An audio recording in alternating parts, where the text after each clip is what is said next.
Hello everyone, welcome to my YouTube channel. हम लोग पढ़ रहे हैं क्लास 3 हिंदी की पुस्तक।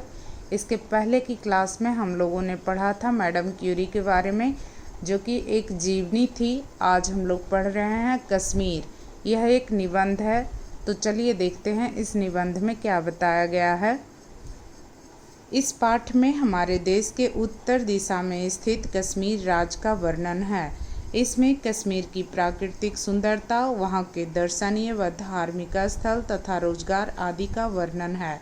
कश्मीर कहाँ स्थित है? भारत के उत्तर दिशा में।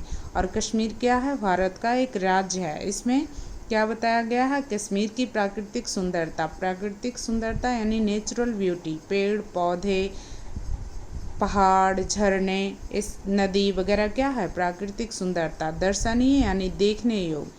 धार्मिक यानी धर्म से संबंधित। रोजगार यानी वहाँ क्या लोग काम करते हैं, यानी आर्थिक जीवन वहाँ का कैसा है का यहाँ वर्णन किया गया है। कश्मीर को पृथ्वी का स्वर्ग कहा जाता है। यह हमारे देश का सबसे सुंदर प्रदेश है। यहाँ बर्फ से ढके पर्वत, हरे भरे वन, सुंदर झीलें तथा मनमोहक उद्यान हैं। उद्यान यानी बगीचे हैं। कश्मीर की घाटी संसार की खूबसूरत घाटियों में से एक है। घाटी दो पहाड़ों के बीच जो खाली जगह होती है उसे घाटी कहा जाता है। कहीं पहाड़ों से झरने गिर रहे हैं तो कहीं केसर की क्यारियां हैं। केसर यानी सैफरॉन। सैफरॉन इसका यूज कलर के लिए किया जाता है। मिठाई में जो हम लोग कलर डालते हैं उसमें इसका इस्तेमाल होता है। कहीं चिनार के विशाल वृक्ष हैं तो कहीं लंबे देवदार की कतारें दिखाई पड़ती हैं। सारी घाटी फल फूलों से लदी पड़ी हैं। ऐसा जान पड़ता है मानो सारा कश्मीर ही एक बहुत बड़ा बाग है। कश्मीर में डल झील है जिसमें शिकारे चलते हुए देखे जा सकते हैं। कश्मीर में क्या है? कौन सा सबसे फेमस झील है? डल झील, जिसमें शिकारे चलते हैं। शिकारे ऐसे बोट टाइप का होता है, नाव टाइप का, जिसे वहाँ पे नाव को क्या कहते हैं? शिकारे। झेलम नदी में हाउस बोट है। यहाँ ये जो झेलम नदी यहाँ फोटो बना हुआ है, इसमें यहाँ क्या है? झेलम नदी में हाउस बोट, यानी कि नदी में ही बोट पे ही क्या हाउस के जैसा बना दिया गया है सुविधा। तो क्या है? झेलम नदी में हाउस बोट है। इसमें रहना बहुत आनंददायक प्रतीत होता है, बहुत अच्छा लगता है इसमें रहना, क्योंकि ये नदी में बना हुआ है। मुगल बादशाह जहांगीर को बाग लगवाने का बहुत शौक था। मुगल बादशाह कौन था?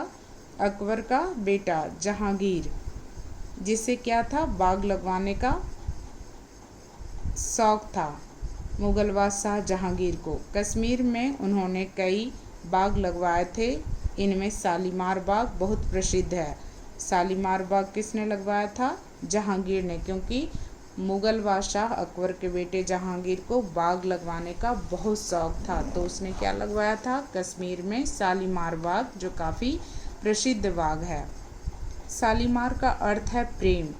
वास्तव में यह बाग सौंदर्य प्रेम का जीता जागता उदाहरण है। इसे मनुष्य और प्रकृति ने मिलकर बनाया है। शालीमार बाग सीढ़ी नुमा है। जैसे हम लोग के घर में सीढ़ी होती है, चढ़ते जाते हैं, उसी तरह से यहाँ पे बाग जो है वो कैसा है? सीढ़ी नुमा है। इसमें लगे हुए आड़ू, बादाम, खुबानी और चेरी के पेड़ बहुत सुंदर लगते हैं। यानी जैसे सीढ़ी होता, सीढ़ी नुमा बाग है, यानी कि जितने भी पेड़ इस पे लगे हुए हैं वो सारे सीढ़ी नुमा आकृति में लगे हुए हैं, तो बहुत सुंदर लगते हैं।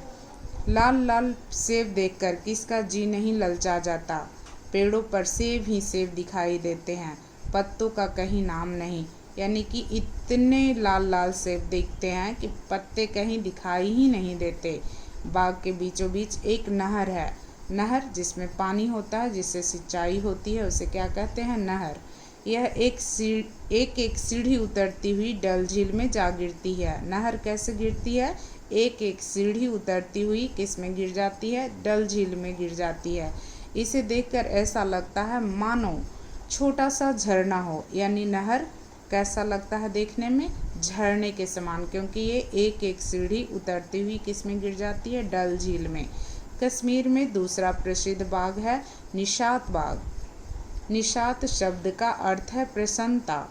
पहला बाग क्या है? शालीमार बाग। दूसरा बाग क्या है? निषाद बाग। निषाद का अर्थ क्या होता है? प्रसन्नता। शालीमार का अर्थ क्या होता है? प्रेम।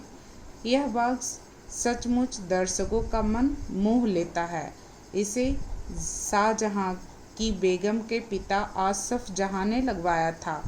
निषाद बाग को किसने लगवाया था? आसफ जहां ने। आसफ जहां कौन था? शाहजहां की बेगम यानी उनकी बाई के पिता यानी शाहजहां के ससुर। और शाहजहां कौन था? जहांगीर का बेटा। तो उस जहांगीर के बेटे शाहजहां के ससुर कौन थे? आसफ जहां। इसने क्या बनवाया था? निषाद बाग। ठीक है। यह बाग भी सीढ़ीनुमा है। यह बाग भी कैसा है? सीढ़ीनुमा। सीढ़ी के आकार में ही लगा हुआ है बाग। सीढ़ी जैसे सीढ़ी चढ़ते हैं उस तरह से बाग भी क्या है? बना हुआ है। बाग के बीचों बीच छोटे छोटे तालाब हैं। बाग की क्यारियों में रंग बिरंगे फूलों की छटा मनोहारी है। कश्मीर की राजधानी क्या है? श्रीनगर। ये दोनों बाग श्रीनगर के निकट ही हैं। श्रीनगर में चश्मा शाही का मनोरम दृश्य भी देखते ही बनता है।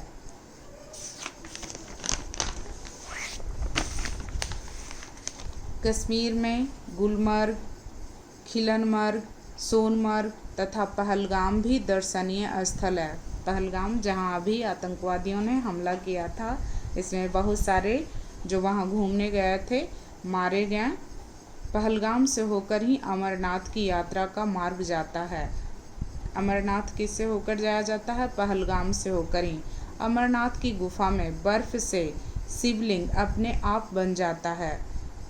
बर्फ से किसका निर्माण होता है? शिवलिंग का। बर्फ के शिवलिंग के दर्शन करने के लिए भारी संख्या में लोग प्रतिवर्ष देश के कोने कोने से यहाँ पहुँचते हैं। कोने कोने से यानी कि दूर दूर से। कश्मीर दस्तकारी के काम के लिए भी प्रसिद्ध है। यहाँ सुंदर कढ़ाईदार शालें, कालीन तथा लकड़ी की कलाकृतियाँ प्रचुर मात्रा में मिलती है। यानी शाल जो है काफ़ी सुंदर सुंदर कढ़ाई करके बनाया जाता है। कालीन बनाए जाते हैं। लकड़ी से बहुत सारे कलाकृतियाँ बनाई जाती हैं, यानी आर्ट बनाई जाती हैं, जो वहाँ का रोजगार का साधन है। और यहाँ सबसे ज़्यादा जो सेब है, सेब भी काफ़ी मतलब यहाँ के सेब भी काफ़ी मशहूर हैं, जो सब जगह यहाँ बेचने के लिए जाता है हर एक भारत के राज्य में।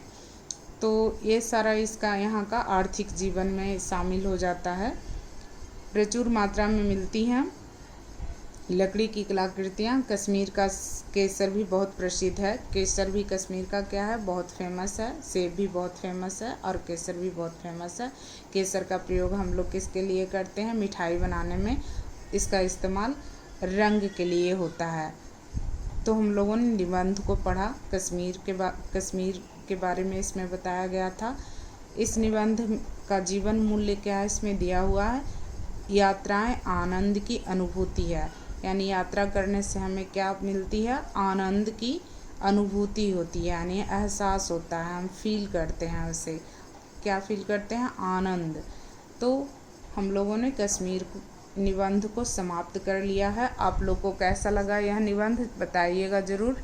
और वीडियो वॉच करने के लिए आप लोग का बहुत बहुत धन्यवाद। Thank you.